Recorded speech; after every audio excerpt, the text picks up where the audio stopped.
Sebelum cerita dimulai, jangan lupa pencet tombol like sampai jempolmu kram dan subscribe biar kamu makin enggak jomblo sampai umur 38 tahun. Oke? Sip. Jadi ceritanya begini. Ada seorang bocah keren bernama Shin.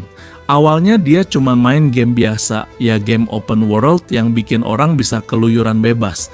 Tapi game itu tiba-tiba berubah jadi game yang brutal. Nggak ada tombol lockout. Nah, di game itu semua pemain harus bertarung buat bertahan hidup. Dan Shin, meskipun kelasnya cuma pandai besi alias seharusnya tukang pukul palu, harus menjadi tukang pukul monster.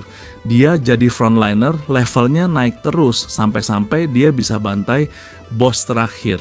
Akhirnya semua pemain bisa logout. Kecuali dia sendiri. Ketika klik logout, bukannya keluar, Shin malah dilempar ke dunia isekai. Di sana lingkungannya mirip banget sama game yang biasa Shin mainkan. Shin coba buka layar status dan wah, statistiknya naik pesat, kayak habis nge-cheat pakai kode rahasia. Sayangnya tombol logout tetap gak ada. Shin pun jalan-jalan dan sampai di markas lamanya. Di sana dia malah harus ngelawan monster random yang lagi ganggu seorang elf bohai bernama Tiara. Setelah diselamatkan, Tiara cerita kalau tempat itu dijaga oleh gurunya, Shni Raizar. BTW, Raizar ini wanita bohai berambut perak alias dulu cewek favoritnya Shin, bahkan bisa dibilang gebetan lama. Tapi karena Tiara masih nganggap Shin itu orang asing, ya udah deh, pesan Shin dititipin dulu aja.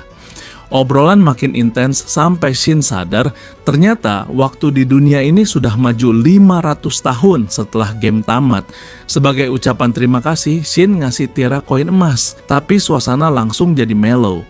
Karena ternyata rambut hitam Tiara dianggap kutukan, simbol malapetaka.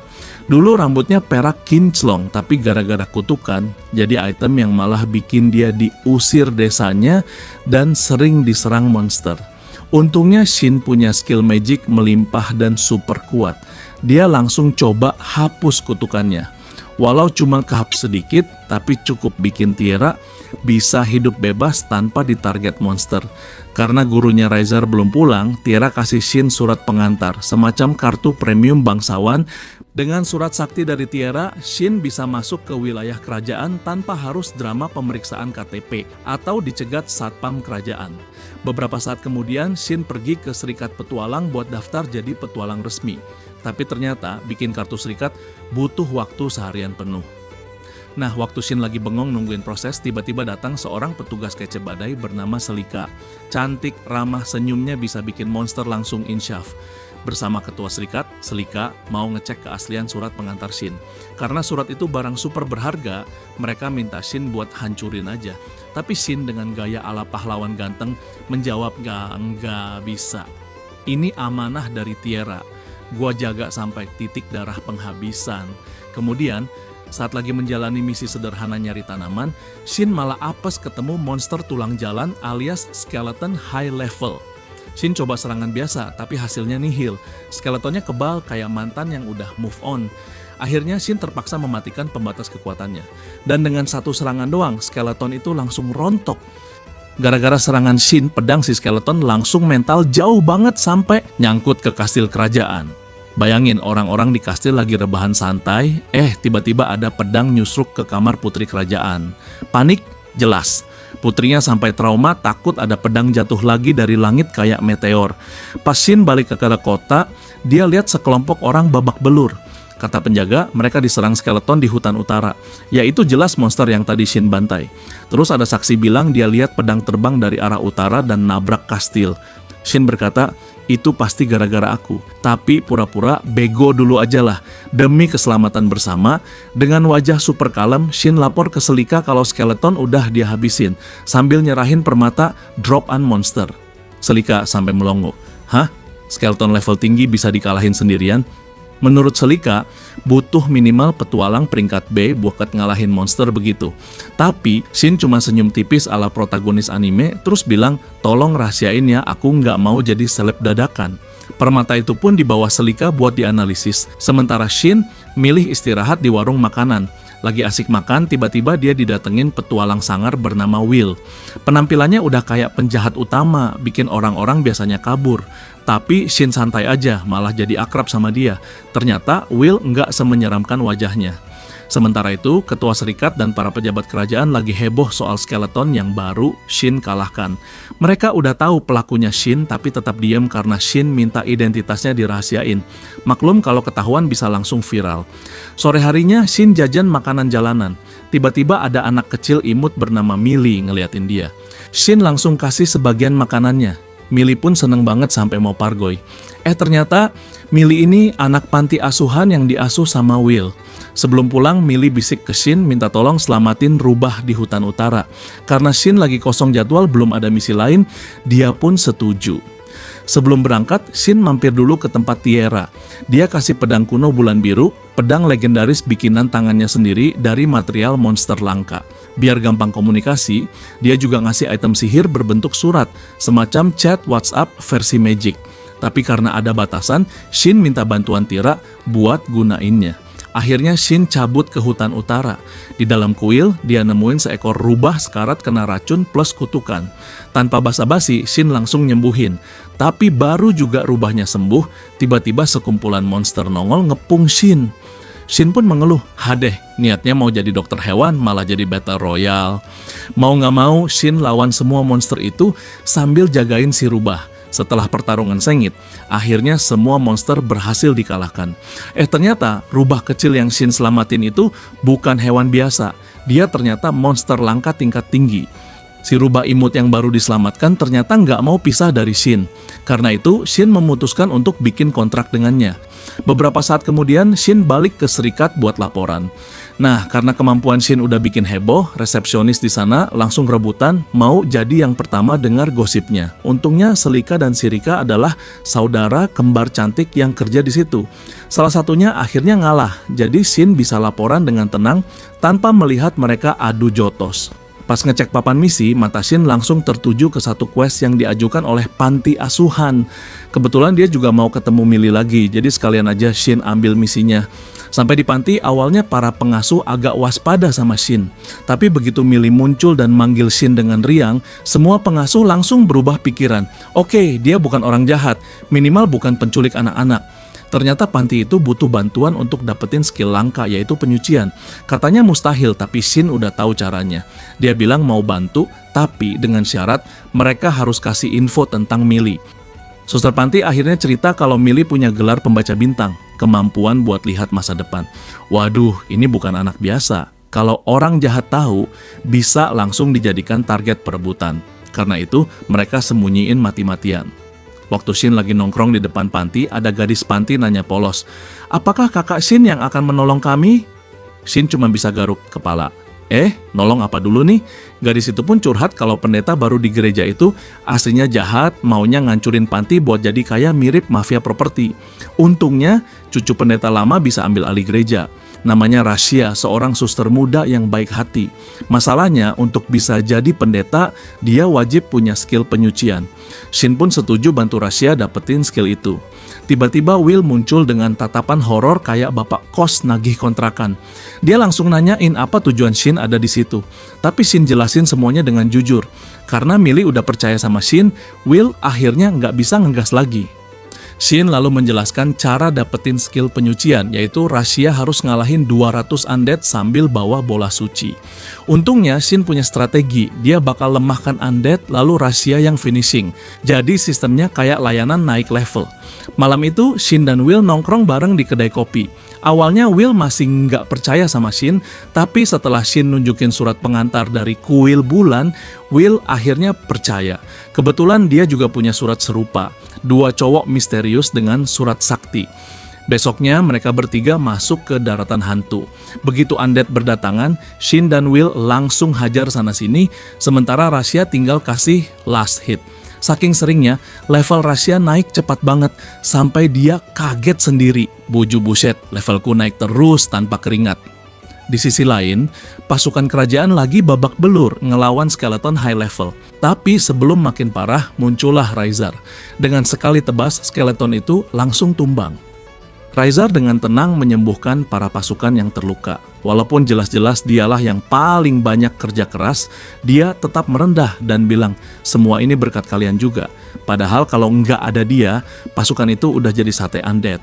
Sementara itu, Shin lagi sibuk nge-carry rahasia grinding monster undead. Akhirnya setelah bantai ratusan, rahasia resmi memenuhi syarat buat dapat skill pemulihan. Semua happy, mereka udah siap istirahat. Tapi ya namanya dunia isekai, kalau adem-adem aja itu namanya bukan cerita. Langsung muncul kejutan. Para undead ngumpulin energi, lalu berubah jadi undead raksasa. Monster segede itu, levelnya udah bisa bikin satu negara keringat dingin. Dengan gampangnya, monster itu ngancurin barrier kerajaan dengan serangan manja. Shin, Rasia, dan Will kabur secepat mungkin. Tapi karena posisi mereka udah kepepet, Shin nekat dan berkata, "Udah, gua tahan di sini. Will, bawa Rasia kabur." Will awalnya ngeyel, "Nggak mungkin gua tinggalin lo sendirian." Tapi setelah Shin nunjukin kekuatan aslinya, Will langsung mengerti. "Oke deh, terserah lo jadi bos." Dengan sihirnya, Shin pun buka jalan buat mereka, sekaligus ngehajar undead-undead kecil yang masih ngepung. Saat itu sihir besar dari pertarungan Shin kelihatan sampai jauh. Raizar yang lagi patroli langsung meluncur ke arah sana.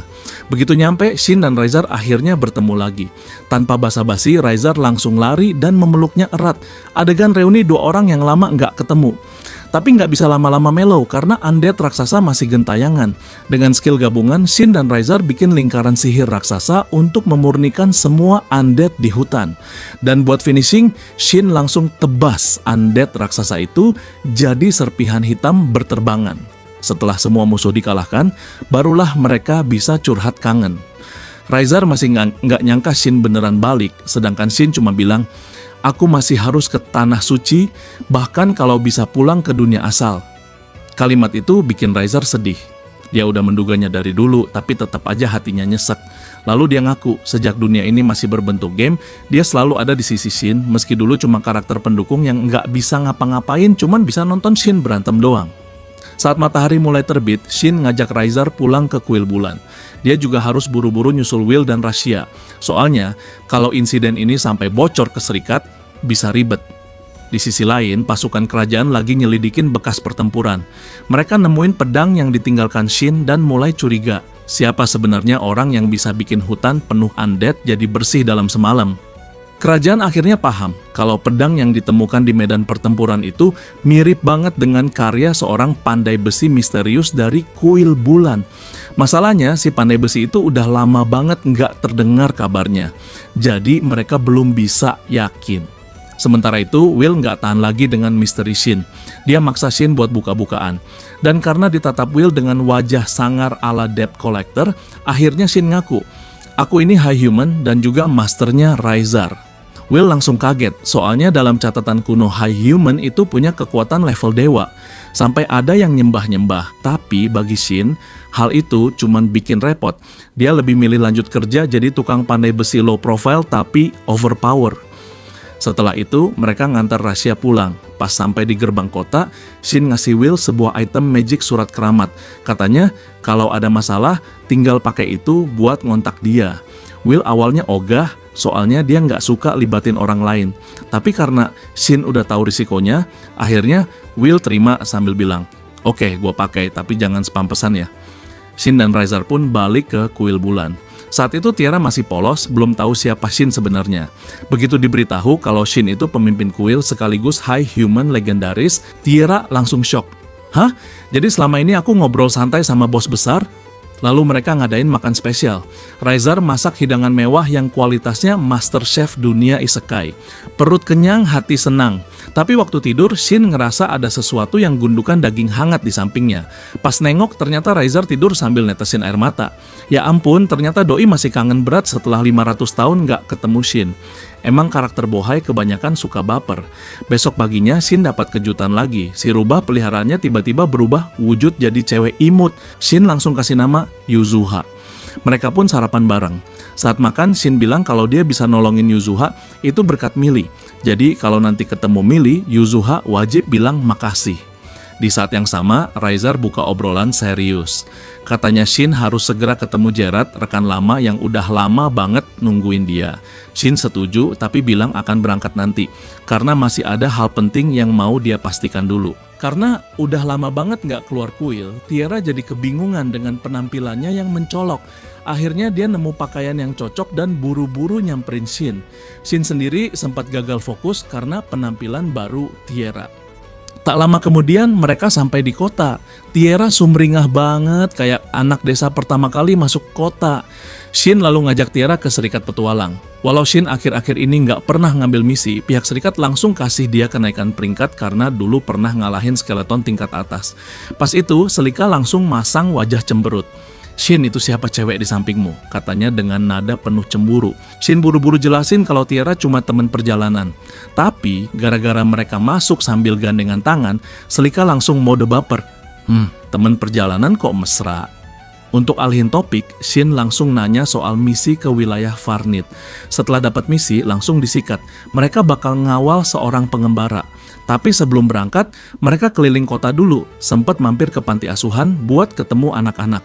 Setelah kartu petualang Tiara jadi, Shin teleport balik ke kuil bulan buat ngecilin kuil itu jadi Leontyne Portable, semacam rumah kontrakan versi miniatur.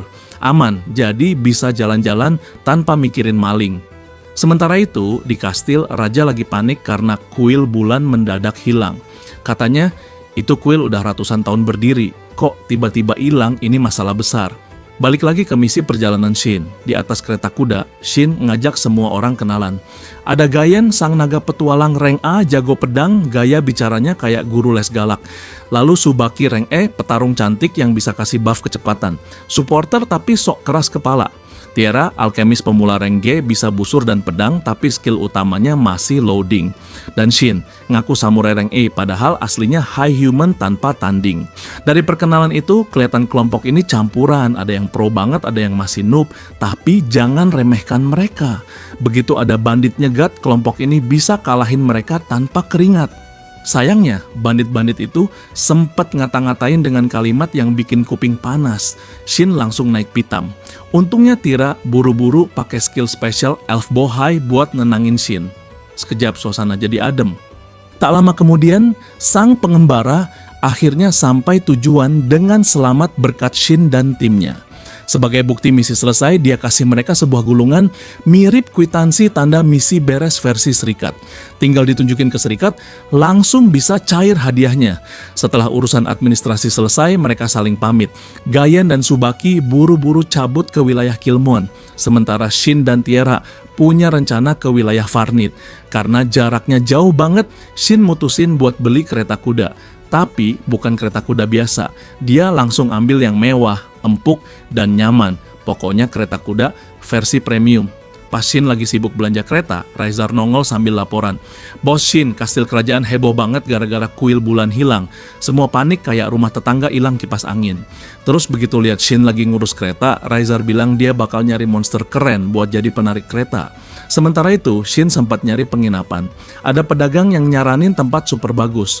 Begitu lihat gedungnya aja udah kerasa aura mahalnya kayak hotel bintang 5. Tapi Shin santai aja, ya udah cobainlah sekali-sekali. Tiara juga oke, soalnya penginapan itu memang terkenal. Jadilah mereka staycation dulu. Keesokan harinya, Shin mampir ke bengkel buat ngecek kereta barunya. Karena pengen makin nyaman, dia sekalian order modifikasi biar makin nyaman dan kenceng. Nggak lama, Raizar ngabarin kalau dia lagi nunggu di hutan dekat gerbang. Katanya dia mau nunjukin monster yang udah dijinakin. Dan bener aja, monsternya muncul gede, sangar, tapi sangat jinak. Shin dan Tiara cuma bisa bengong, terus komentar, Raizar emang gila, bisa jinakin beginian. Monster itu dikasih nama Kagero, hewan suci yang bisa ngobrol sama Yuzuha. Plus, Kagero punya fitur keramahan tersendiri, yaitu bisa ngecil biar nggak terlalu menakutkan. Jadi, daripada kuda, sekarang kereta mereka ditarik monster langka limited edition.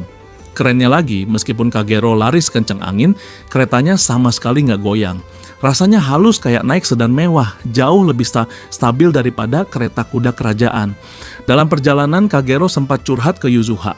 Katanya keluarganya dulu dibungkus para petualang, cuma dia yang selamat. Untung ada Elf Bohai yang nolongin dia. Dan ternyata, elf itu nggak lain adalah Tiara sendiri. Tiara langsung keinget, Iya, dulu gue emang pernah nolong hewan kecil yang nyasar. Karena itu, Raizer mutusin buat ngasih kontrak Kagero ke Tiara. Jadi sekarang Tiara punya hewan suci sendiri, bukan cuma Shin doang. Setelah perjalanan sehari semalam, mereka akhirnya sampai di daerah Farnit. Begitu tiba, mereka langsung disambut sama anak buah Gerard, mantan penguasa wilayah itu. Begitu Shin datang, Gerard langsung girang bukan main. Bayangin aja, ketemu lagi sama tuannya setelah sekian lama hilang kayak mantan yang tiba-tiba balikan. Di kediamannya, Gerard dengan bangga ngenalin Shin ke penerusnya dan orang-orang kepercayaannya. Habis itu mereka duduk bareng sambil nostalgia. Gerard mulai pamer cerita heroik soal dirinya yang udah berhasil mendirikan negeri ini. Tapi Shin nyeletuk, aku sih udah denger semua tuh dari Raizer. Gerard langsung manyun, ekspresinya kayak orang yang udah siap storytelling panjang lebar, ternyata Shin udah dapat spoiler duluan. Akhirnya gantian, Gerard minta Shin buat cerita. Shin pun menceritakan perjalanan hidupnya. Gerard manggut-manggut kayak bapak-bapak yang lagi dengerin gosip tetangga, lalu bilang, wajar aja kamu susah dicari, ternyata sibuknya kayak presiden. Tapi kemudian suasana jadi serius. Gerard bilang kalau umurnya udah nggak lama lagi. Tapi alih-alih mellow, Gerard malah pengen duel 1 lawan 1 sama Shin. Alasannya biar bisa pergi dengan cara keren, gugur sebagai pejuang bukan sebagai kakek-kakek yang tidur kebanyakan. Shin sempat mikir, oh jadi ini model pensiun ala pendekar ya. Tapi akhirnya dia setuju. Beberapa minggu kemudian mereka ketemuan di hutan buat duel. Para penonton termasuk Raizer nonton dari tebing kayak lagi lihat pertandingan. Begitu duel dimulai, baru pemanasan aja udah terjadi ledakan besar, bikin setengah hutan bolong. Penonton shock. Lah ini baru pemanasan, gimana kalau udah serius? Raizer sampai komentar, kalau aku yang lawan Gerard, mungkin udah jadi abon. Gerard lalu berubah pakai wujud binatang. Speed naik, power naik, auranya kayak manusia serigala super ganas. Shin dibuat kewalahan, tangkis sana-sini, kayak lagi main gitar hero level expert. Tapi Shin sadar, Gerard bener-bener pengen habis-habisan. Jadi dia juga mulai buka mode serius, kekuatan mereka sampai bikin senjata mereka hancur. Gerard sempat coba serangan kejutan dari belakang ala ninja dadakan, tapi tubuhnya tiba-tiba drop, nggak bisa gerak. Ya maklum, baterainya udah habis. Sambil ngos-ngosan, Gerard bilang, sebagai permintaan terakhir, tunjukin seluruh kekuatanmu, Shin. Shin pun menuruti. 1 jurus pamungkas dia keluarkan. Gerard gugur tapi dengan senyum puas di wajahnya. Shin menang tapi nggak bisa bahagia. Ternyata kehilangan teman itu lebih sakit daripada kena critical hit. Raizer yang lihat tuannya bersedih langsung pakai skill special elf buat nemenin dan nenangin Shin. Intinya, tenang bos, masih ada aku. Jangan baper sendirian. Sehari setelah pemakaman Gerard, Shin sudah pasang mode jalan-jalan nostalgia. Kali ini dia berniat menemui rekan lamanya bernama Subait di Kerajaan Naga. Karena wajah elf Tiara dan Raizer terlalu kinclong kayak lampu neon, mereka sepakat nyamar dulu jadi ras setengah hewan. Mereka pun berangkat ke tempat perwakilan tiap negara menginap. Subait yang dulunya raja pertama Kerajaan Naga, kini katanya udah pensiun dini, jadi hidupnya lebih bebas dan santai. Begitu masuk ruang tamu, Shin langsung disambut Subait. Bukannya tos atau pelukan ala bro-bro, Subait malah kasih hormat super formal kayak lagi ketemu dewa. Shin buru-buru nyeletuk, bro santai aja, kita lagi reuni, bukan sidang kerajaan. Obrolan pun jadi lebih ringan. Subait cerita sedikit nostalgia, lalu janji kalau dirinya siap kembali jadi tombak Shin buat ngelawan musuh-musuh berat. Sebagai hadiah reuni, Shin ngasih dia senjata baru, tombak bermata kapak yang keren buat pamer. Setelah itu Shin dan gengnya cabut, mau ambil misi biar peringkat mereka naik. Tapi pas enak-enaknya sama dua elf bohai, tiba-tiba Shin dapat pesan panggilan dari istana. Karena nggak mau ribet, Shin pakai kristal teleportasi dan kling, mereka udah nongol di kerajaan. Tapi pertama mereka mampir dulu ke Serikat Petualang buat nanya Selika. Tapi Selika cuma bisa bilang, aku juga nggak tahu detailnya, tapi aku yakin kamu bakal dipanggil kerajaan cepat atau lambat. Beberapa menit kemudian, ketua serikat datang sambil bawa seorang penyihir. Penyihir ini udah selesai menganalisis permata yang dulu Shin kasih. Hasilnya cukup bikin heboh. Ternyata permata itu ada hubungannya dengan pedang terbang yang dulu nyasar ke istana. Dan lebih parahnya lagi, pedang itu jatuh tepat di kamar putri kedua kerajaan. Skandal ini bikin istana panas. Ketua serikat nggak bisa nutupin kebenaran kisah itu selamanya, jadi Shin otomatis dicurigai sebagai tersangka. Untung dia masih pegang surat pengantar dari kuil bulan, kalau nggak mungkin udah diciduk sejak awal. Ternyata orang yang manggilnya langsung adalah putri kedua sendiri yang bernama Rion. Shin pun cerita hal ini ke teman-temannya. Raizar langsung nyeletuk, waduh jangan-jangan ini undangan buat jadi pejabat atau malah jadi menantu kerajaan. Kalau mau nolak gampang, bilang aja kamu udah tunangan sama aku atau sama Tiara. Shin langsung mikir keras. Keesokan harinya Shin ganti baju keren terus melangkah ke istana buat ketemu putri Rion. Dari awal Rion udah pasang tampang curiga, tapi setelah ngobrol sedikit dengan Shin, dia sadar Shin bukan orang jahat. Meski begitu, Rion nggak bisa melepas Shin seenaknya. Rion pun berpikir ketemu orang kuat otomatis harus duel. Dengan mata berbinar dia bilang, Shin, ayo sparring. Aku penasaran seberapa kuat kamu sebenarnya.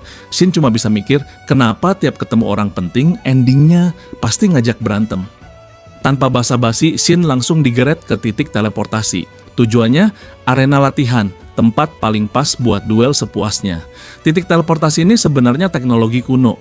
Lucunya, bahkan Putri Rion sendiri nggak ngerti cara kerjanya. Pokoknya mesin pindah lokasi aja lah. Begitu sampai, keduanya pilih senjata. Rion dengan penuh gaya nunjuk pedangnya, sementara Shin lebih kayak, yang mana ya? Pertarungan pun dimulai. Rion serius banget, niatnya menguji Shin biar nanti bisa direkrut jadi pasukan elitnya. Tapi Shin dari awal udah ogah, jadi dia sengaja ngerem tenaganya biar levelnya setara. Bisa dibilang dia main easy mode, tapi tetap bikin Rion ngos-ngosan. Ketika duel makin panas, mereka sama-sama aktifin skill penguatan. Alhasil kekuatan jadi imbang total. Yang bikin beda cuman teknik pedang. Sayangnya, pedang Rion keburu keriting duluan. Shin dengan santai memanfaatkan momen itu untuk ngakhirin duel. Rion akhirnya tahu, oke, Shin ini setara gua. Dengan penuh percaya diri, Rion nawarin jabatan level jenderal ke Shin. Shin langsung geleng-geleng, makasih, tapi aku lebih cocok jadi petualang bersama para bohai. Saat mereka balik lagi ke titik teleportasi, tiba-tiba kejadian aneh muncul. Tanpa sadar, seorang kardinal bernama Grell nyelonong pakai kristal teleportasi dan ngirim Shin sama Rion ke wilayah Tanah Suci. Shin sebenarnya bisa aja teleport balik, tapi kalau ketahuan kerajaan, bisa runyam. Jadi dia mutusin cari jalan ninja lain. Di sisi lain, Raizar yang tiba-tiba ditinggal Shin jadi panik bukan main. Duh, jangan-jangan majikan gua hilang lagi. Dia langsung kontak Shin via telepati. Shin pun menjelaskan, tenang, gue aman. Tapi tolong urusin masalah si monster kampret di istana dulu. Dengan mode misi aktif, Raizar bareng Tiara meluncur ke istana. Sepanjang jalan Raizar cerita kalau biang kerok masalah ini adalah demon monster yang bisa memanipulasi manusia. Pas nyampe gerbang, Raizar pakai skill kamuflase nyelinap santuy kayak ninja masuk ke penjara. Di sana, monster biang masalah lagi nongkrong. Tanpa basa-basi, Raizar langsung mengalahkan monster itu, lalu ngejelasin semuanya ke raja agar kardinal tidak kena hukuman. Setelah masalah kerajaan kelar, Raizar dan Tiara buru-buru cabut ke benteng Balmel buat nyusul Shin. Balik lagi ke Shin dan Rion, keduanya lagi kelayapan cari jalan keluar kayak duo traveler tersesat. Di tengah perjalanan, Rion mulai ngejelasin tempat ini namanya Tanah Suci. Dulu sih kota megah, tapi sekarang hancur lebur gara-gara peristiwa kejatuhan agung.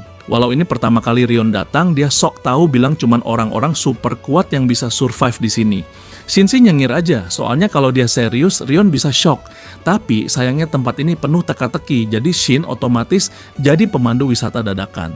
Menurut map rahasia di kepalanya, jalan pintas itu tak ada, ujung-ujungnya dilempar balik ke titik awal. Jadi mereka harus nurut aturan, hajar monster dan cari bola cahaya lalu keluar.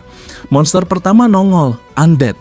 Begitu nongol, si mayat jalan ini langsung nyerang. Shin refleks nyabet buat nahan serangan, dan Rion dengan gaya hero anime sekali tebas langsung bikin monster itu tumbang.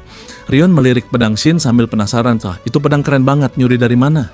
Shin buru-buru alihin topik biar nggak bahas senjata, tapi semakin dia nutupin, Rion malah makin kepo pada Shin. Tak lama, slime jumbo nongol. Rion santai aja maju, ngira slime biasa. Ternyata itu slime high level yang kebal serangan fisik. Dalam sekejap, Rion hampir jadi cemilan agar-agar hidup. Untung Shin cepet nolong. Karena slime ini ngejar terus kayak mantan yang belum move on, mereka harus ngalahin sekarang juga. Shin pun ngegas pakai sihir api sampai inti slime kelihatan, dan Rion tinggal ngalahin slime itu dengan tebasan maut. Combo mereka sukses bikin slime itu kalah. Tapi ujian belum selesai. Pas lewat gerbang mereka dicegat telur gede banget. Belum sempat komentar, telurnya pecah, muncullah seekor griffon. Dari jauh aja monster itu udah bisa nyerang Shin. Shin langsung lompat ala ninja sambil bilang ke Rion, "Aku tarik perhatiannya, kamu hajar bokong monsternya." Shin langsung mengalihkan perhatian monster, lalu Rion langsung tebas dari belakang dan Shin kasih finishing dengan api. Monster kelihatan udah kalah. Ternyata bisa regenerasi, bahkan kepalanya pun masih bangkit. Shin mulai mikir serius, oke, ini bukan level monster biasa. Dia nyuruh Rion cari cara buka gerbang, biar nggak kepo lihat kekuatan aslinya Shin. Begitu Rion pergi, Shin langsung keluarin kekuatan serius miliknya, dan akhirnya Griffon berhasil tumbang total. Dengan itu, Shin dan Rion bisa lanjut jalan ketemu Raizar di balik pegunungan. Dalam perjalanan, Shin dan Rion mendadak melihat arisan monster alias segerombolan makhluk buas bergerak menuju benteng Balmel. Kalau dibiarkan, kota bisa jadi arena konser monster. Jadi tanpa basa-basi mereka tancap gas biar cepat kasih laporan. Rion langsung meluncur ke kerajaan, sementara Shin mampir ke Serikat Petualang. Dengan gaya serius ala agen rahasia, Shin menunjukkan surat pengantar dari kuil bulan. Ketua serikat yang awalnya ragu langsung percaya, apalagi setelah tahu Rion juga sedang ketemu penguasa. Militer pun mulai gerak, warga dievakuasi, pokoknya kota sibuk. Nah, di tengah kesibukan itu, Shin ketemu Beret, teman lama dari masa game online. Mereka ngobrol-ngobrol dan Beret nyodorin info penting. Ternyata bukan cuma Shin mantan pemain di dunia ini. Ada yang lain juga. Lebih seremnya lagi, ada daftar pemburu pemain yang masih gentayangan sampai sekarang. Karena Raizar nggak pernah buka mulut soal ini, Beret sempat curiga dia pengkhianat. Shin sih mau tanya langsung, tapi Raizar tuh sibuknya kebangetan. Setelah strategi matang, pasukan kota disebar keluar benteng. Begitu rombongan monster muncul, Raizar langsung ngeluarin sihir super besar yang bikin tanah bergetar. Tapi dasar monster bandel bukannya habis malah makin rame berdatangan. Raizar jelas nggak bisa spam jurus segede itu terus-menerus, jadi Shin akhirnya turun tangan. Tiara juga ikut, tapi serangannya boros energi banget, jadi harus hemat. Sambil nunggu Tiara istirahat, Shin kasih kesempatan Ksatria-Ksatria untuk unjuk gigi. Tapi begitu monster kelas boss mulai nongol, Shin buru-buru teriak, "Mas-mas Ksatria, mundur dulu deh, nanti malah babak belur." Kali ini Shin keluar dengan gaya beda, pakai armor lengkap plus senjata terkutuk. Dengan sabit itu, monster-monster berjatuhan kayak rumput dipotong mesin pemotong. Akhirnya, operasi pencegahan sukses tanpa korban jiwa. Tapi belum sempat kabur diam-diam, Shin dan Tiara malah diseret ikut acara penghargaan penguasa. Shin yang kurang suka formalitas cuma bisa pasrah, walau ternyata di sana dia dapat banyak kesempatan ngobrol empat mata dengan Raizar. Hingga malamnya, Raizar akhirnya buka kartu. Dia jelasin kenapa nyimpen informasi penting itu dan bahkan mengungkapkan perasaannya pada Shin. Dan dengan itu, alur cerita kali ini resmi tamat.